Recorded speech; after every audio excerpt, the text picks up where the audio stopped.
This holiday season, a world of Christmas wonder awaits. Enchant Christmas returns to the Las Vegas ballpark with an all-new world's largest Christmas-like maze adventure. Wander through a maze with larger-than-life light sculptures, glide on a sparkling ice skating trail, and cozy up with a warm drink. From picture-perfect moments with Santa to festive shopping and delicious treats, Enchant is sure to delight all who attend. Bring your friends, your family, everyone you love to create magical memories together. Tickets are on sale now for the grandest holiday event of this season. Go to enchantchristmas.com for details. If you need something cozy to do this chilly December, you should absolutely try a hike to a hot spring. Today on CityCast Las Vegas, I'm with local travel and food enthusiast Terry Galura Chong of the Instagram account Savor Sin City. And she's going to tell me all of the insider tips for getting the most out of our natural and free hot springs. It's Tuesday, December 10th. I'm Sarah Lohman, and here's what Las Vegas is talking about.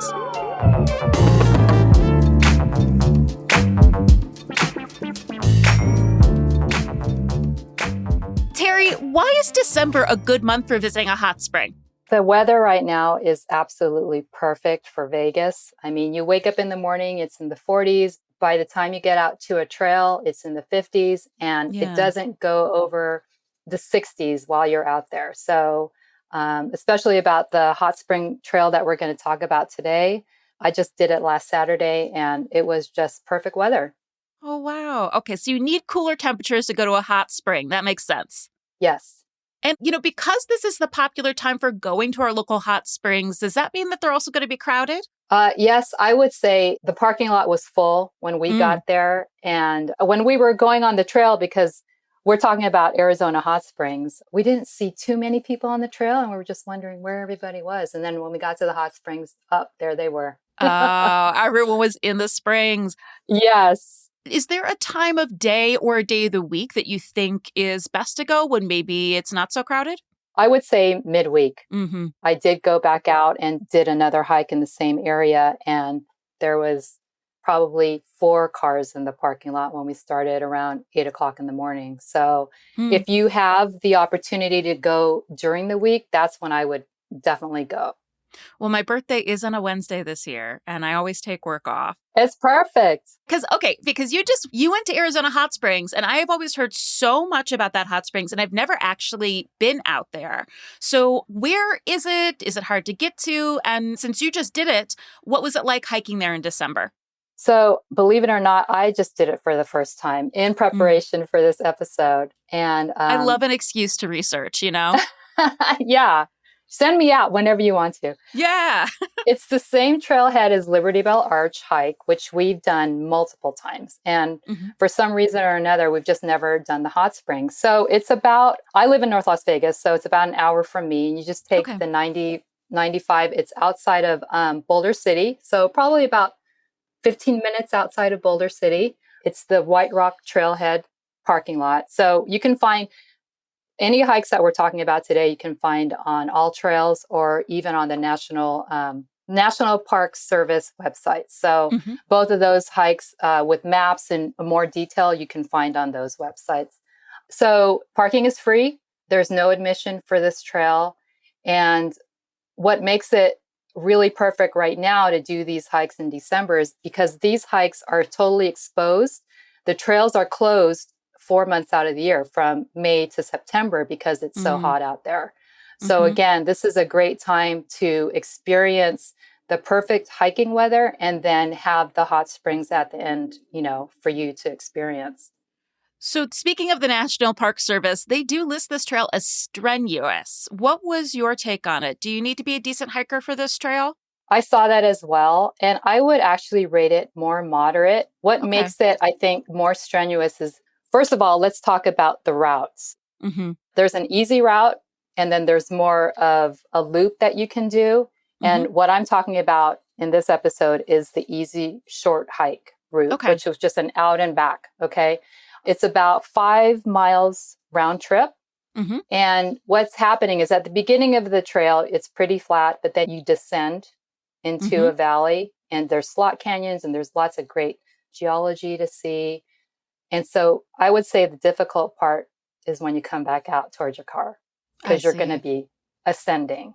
And Hmm. so there is some loose gravel, but you just take your time. There's families out there. So it's not anything that, I would say is strenuous compared to Hmm. other hikes. So if I wanted to plan, a day trip out there, what are some things that I should bring with me to prepare for the hike and then the hot spring visit itself? Okay. So for the hike itself, I always recommend to have, you know, any time of year, hydration and snacks, Right. sunscreen. I just pack a backpack with various wipes, Kleenex, hand sanitizer, and a plastic bag. It's always nice to pick up trash if you see it along the trail. That's a good point. And for your own trash, of Yeah, course. right. For the hot springs itself, I would highly recommend bringing water shoes or flip Mm. flops because, you're planning to get in the water. I Right. mean, that's why you're going out there. Um, and a towel and probably Hmm. an extra pair of socks. And that's about it. Why extra socks?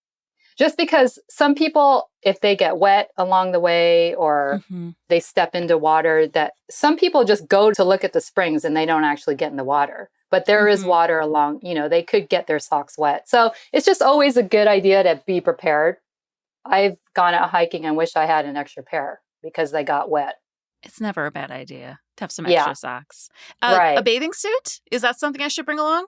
Sure. I mean, you submerge yourself up to whatever level you're comfortable with. And people Hmm. were hanging out, I don't know how long some of those people were there, but there was a bunch of people.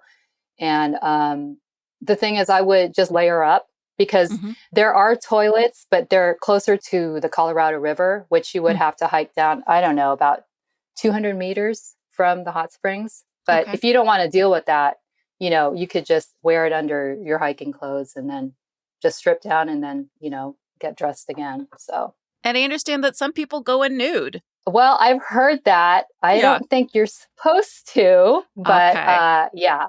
When I was there, I mean, there were people of all ages, and just to keep it family friendly, I would not recommend doing that. There is also signage at the beginning of the hike recommending that you do not submerge your heads, Oh, why is that? just because there is the possibility of bacteria in the water. So, yeah, you don't want to like dunk your head in. Is that a concern in like Arizona hot springs? Can you tell me a little bit more about that? I only know from the actual signage that they post, and I Hmm. actually took a photo of it, and it just says, warning, do not allow water to enter your nose. An amoeba common to thermal pools may enter, causing a rare infection and death. Yeah, I've heard this before. Yeah. So, I mean, most people are not going to go swimming. It's not even deep enough. You're Hmm. just sitting there and enjoying the hot spring. So, So, what does it feel like when you submerge in the hot springs? Like, what is the temperature like? What does it feel like after that hike? We know there can be dangerous amoeba, but otherwise, are there right. health benefits in the water? For me, when I got there and I was taking off my shoes and just like on the gravel part where there was water running into the pools, you Yeah. could immediately feel how hot the water was. Oh, So it's wow. definitely, yeah, it's when they say hot, it's hot. And I read that the average water temperature is 100 degrees. Oh, wow. Okay. Very comfortable. Yeah. So having said that, there are three separate pools. Hmm. And so the first one that you step into is like the hottest one, and number two and three, it gradually gets cooler. So it's totally comfortable. I don't think it was anything that was scorching, Hmm. and it's just so nice to be able, because then there's these high walls around you. So you're just enjoying, the water temperature and being out in nature, like basically being Yeah. in a spa. Right. Oh, cool. Is there Yeah. other hot springs etiquette that we should be aware of? I would just say because you're out in nature and trying to enjoy yourself, I highly recommend keeping your voices lower, Mm. just because people are there. Some people are there by themselves, and Hmm. just letting people enjoy the serenity of the surroundings and not blasting music and, just being more conscious of the people who are trying to enjoy the setting. I did Hmm. run into one lady who came specifically from California to do this hike. So, you just have to think about other people who are not necessarily locals, and Yeah. who made it a trip specifically to enjoy this atmosphere. And, that's why you're out in nature. You're trying to disconnect and appreciate where you are. So I think just letting people enjoy that space, right? Yeah. So if I wanted to make a whole day of it, are there some other trails in the area that you would recommend? Yes. So this same trail where you start connects to Liberty Bell Arch Trail as well. So that's a very popular hike, about the same distance. If you go from the parking lot out to Liberty Bell Arch, it's a 5-mile round trip. Again, I would say that's a moderate hike.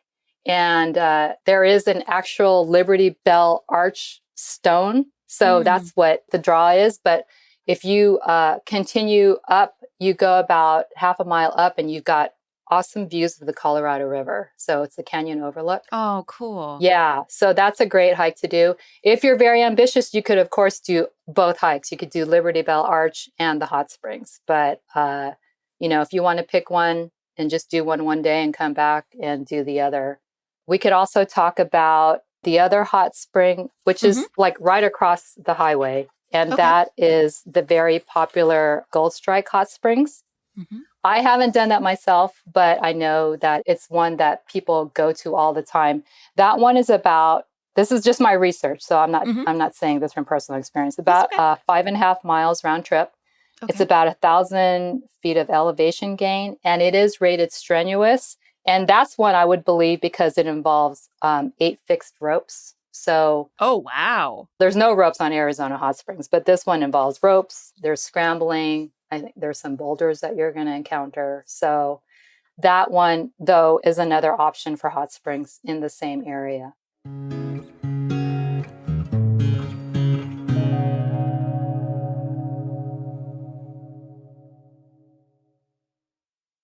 Wineaux, that's spelled W-I-N-E-A-U-X, is the latest rage for wine lovers and the vino curious around the valley. Located in a sweet new spot at the Uncommons off the 215, Wineaux is more than a wine bar, it's a marketplace. It's a welcome escape because it's so comfy in there too. It's a wine shopper's paradise. Wineaux is staffed with a helpful, knowledgeable, and friendly team that guides guests as they try, buy, and fall in love with great wines at all the price points for any budget. At Wineaux, you could order bottles, bites, and market items online for easy in-store pickup. There's also the Wine Club, where you could subscribe to get 2 unique bottles every month. Whether you're a curious newbie or an experienced connoisseur, their selection will have you excited to dive into a specific region or try a new grape variety. Head on over to wineaulv.com today to shop around, or head to Wineaux at the Uncommons for an in-store adventure. The Uncommons in Southwest Las Vegas absolutely lives up to its name. It's a vibrant, mixed-use destination, and this holiday season, Uncommons will transform into a magical holiday destination during its Season of Splendor. Every weekend from Saturday, December 7th through Saturday, December 21st, the Quad will host a dynamic lineup of festivities celebrating the season and their commitment to the arts and community. Some things you're going to find there: a pop-up performance of the Nutcracker, complimentary hot chocolate, and cozy fire pits with a s'mores concierge. Guests can enjoy complimentary parking throughout the Season of Splendor, that's December 7th, 8th, 14th, and 21st, with proof of purchase from any Uncommons restaurant or retailer. More information about Uncommons is on their website at uncommons.com/holidays, or any of the socials, Facebook, Instagram, and even LinkedIn. Hi, David Plotz here. I'm the CEO of CityCast. And I'm here to ask you to become a member of CityCast in your city. CityCast is doing something no one else has ever tried. We're building a network of daily local podcasts and newsletters in cities around the country. My CityCast colleagues and I passionately believe that cities are incredible and that we can make them even better. So that's why we've got amazing, super local daily podcasts and newsletters made by locals, for locals in 13 cities. Little by little, every day, we're making our cities a little bit kinder, a little bit more interesting, more joyful, more informed. But this isn't easy or cheap. We've got 5 full-time employees just in your city. If you become a member, Your financial support will help keep us bringing you what matters in your city. The news and events, the stories and controversies, the lists of the best ice creams and worst intersections. Please become a member today at membership.citycast.fm. You mentioned that all of these hikes and both of these hot springs are just outside of Boulder City. So on your way back into Las Vegas, is there anywhere you like to stop in Boulder City? Yes, Boulder City is that quaint little town that I love so much. There's always Coffee Cup, which is one of the most popular restaurants in town. I do preface that by saying that if you go on the weekend, expect a long line and a long wait. But they have great food. It's been there forever. Another place that I love is the local coffee shop. It's Dam Roast House and Browder Bookstore, which has a lot of history. I love them too. It's so great. And they're open every day from 5:30 in the morning to 5 o'clock in the afternoon. They've got a lot of offerings on the menu: vegan, gluten-free, vegetarian, dairy-free. What do you enjoy there? I like the history actually behind the business. It's the first and oldest business in Boulder City, and it was built in 1931. And it's actually the building itself. When you walk in, you'll see like that it's a National Historical Building. That's And cool. I love that about Las Vegas, that these local businesses that still keep our history alive, and everything that had to do with Boulder City. It was a place where the dam workers went to back in the day. And I love that it's still preserved, and it offers great food and coffee. So, and it has its little independent bookstore in there. I have a tradition with a few friends of we like to do the railroad hike, which is has some amazing views of Lake Mead, nice flat trail. We try to do it over the weekend before Christmas, actually, is a little nature time, check-in time. And then after we do maybe 3 or 6 miles on that trail, we'll come back and go to Dam Roast House. And then we feel reset for dealing with the holidays. Yes. And I think it's always good to have a place, set in your mind when you're doing the hike, because you're kind of like, oh, this is the way that you end it. So it was a nice place to kind of end that morning at that local coffee house. What is something that you particularly loved about doing the Arizona Hot Springs? You know what? It was really the people I was with. I was able to go with my husband and my son. These days, everyone's so busy. So it's nice to be able to experience nature together with people who are important to you. And my son has actually done the hike, but it's been years. So just him being able to spend the time with us and enjoy nature in that way is always important to me. Quality time is my love language.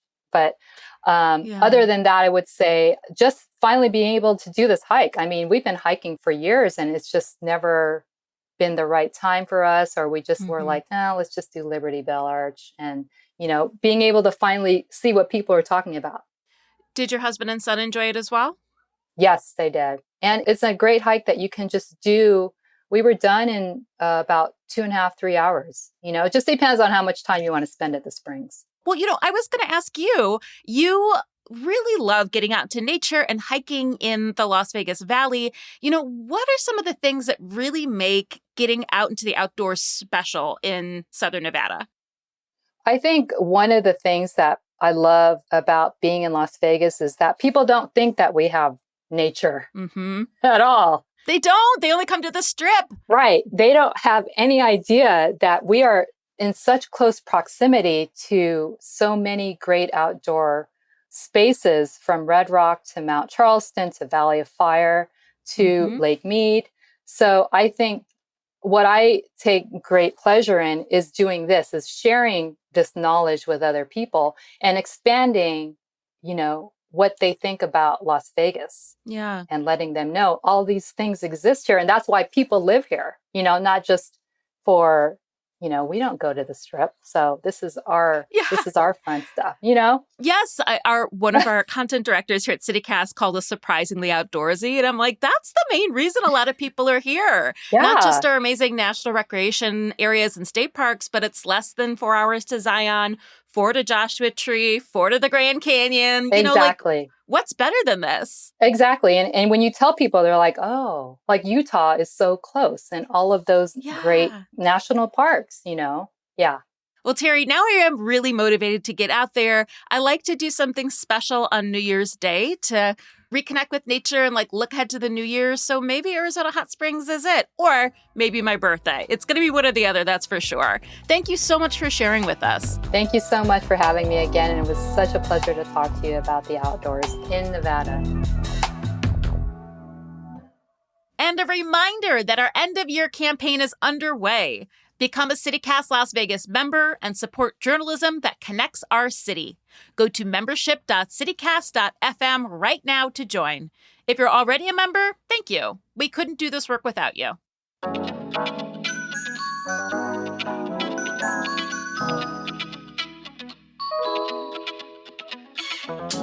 That's all for today here on CityCast Las Vegas. If you enjoyed this episode, send it to a friend and make a plan to go to Arizona Hot Springs.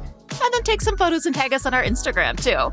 You could also rate our show and leave us a review or subscribe to our morning newsletter for more great hikes around the valley. We'll be back tomorrow morning with more news from around the city. Take care.